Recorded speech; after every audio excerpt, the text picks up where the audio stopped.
Hello বন্ধুরা, কেমন আছো সবাই?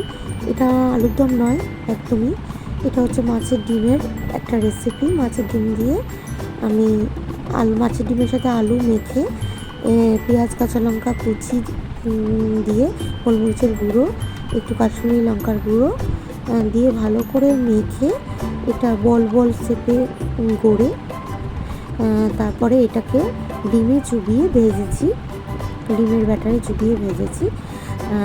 এবার এটা ভাজার পরে আমি এটার গ্রেভি বানিয়ে নিয়েছি। গ্রেভিটা হচ্ছে পেঁয়াজ, টমেটো, কাঁচা লঙ্কা দিয়েছি,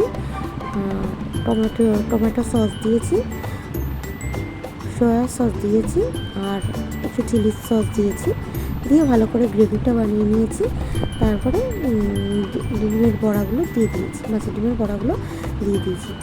অনেকটা দেখতে না মাঞ্চুরিয়ান টাইপের হয়েছে, আর খেতেও দারুণ টেস্ট হয়েছে। ওই রকমই মাঞ্চুরিয়ানই লাগবে খেতে, খুব সুন্দর লাগছিল খেতে। তোমরা একবার বাড়িতে ট্রাই করে দেখতে পারো, খুব ইজি রেসিপি।